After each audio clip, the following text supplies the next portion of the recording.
तालुक्यातील मासमपूर पांढरी येथे अत्यंत धक्कादायक घटना घडली असून नाल्याकाठी शेजारील शेतातील पाणी पाजल्यानंतर तब्बल 21 बकऱ्यांचा अचानक मृत्यू झाल्याने परिसरात खळबळ उडाली आहे। या घटनेमुळे संबंधित महिलांचे अंदाजे 5 लाख रुपयांचे आर्थिक नुकसान झाल्याची माहिती समोर आली आहे। मिळालेल्या माहितीनुसार गावातील काही महिला आपल्या बकऱ्या चारण्यासाठी नाल्याकाठी घेऊन गेल्या होत्या।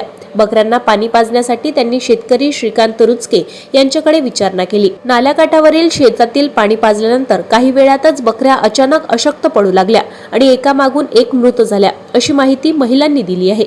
या घटनेत शमशाद बी मोहम्मद रियाज, शहनाज बी वाईद खान, जैबुन बी सालिमुद्दीन, हुस्ना बी शेख हमीद, शमा बी इस्राईल खान, शबाना बी सलमान खान, शकीला बी सय्यद रिजाउद्दीन आणि सलामा बी शेख इरफान यांच्या बकऱ्यांचा मृत्यू झाल्याने मोठे आर्थिक नुकसान झाले आहे।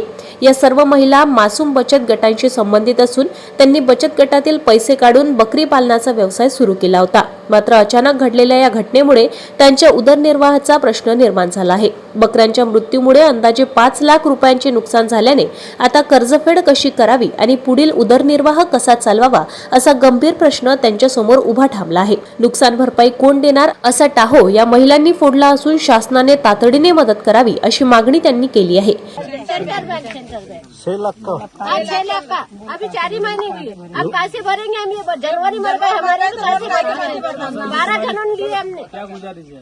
अब हमारे गुजारिश ये है कि हमारे को भरवाई होना है, भरवाई होना। हम लोग नहीं जाते, वो पानी वो पानी पीते, हम भी आत्महत्या करते। जब तक हमारे को इंसाफ नहीं मिलेगा तब तक हम वो पानी पी के आत्महत्या करेंगे। हम जैसे हमारे जानवर मरे हम भी मरेंगे, हम खेत वाले का नाम लेके मरेंगे। घटनेची माहिती मिळताच अंजनगाव पोलीस प्रशासन तसेच पशुवैद्यकीय अधिकाऱ्यांची टीम तात्काळ घटनास्थळी दाखल झाली।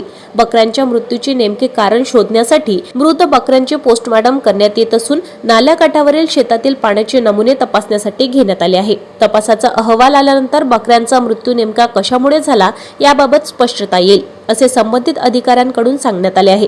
दरम्यान या घटनेमुळे गावात चिंतेचे वातावरण निर्माण झाले असून नुकसानग्रस्त महिलांना तात्काळ शासकीय मदत द्यावी अशी मागणी ग्रामस्थांकडून करण्यात येत आहे।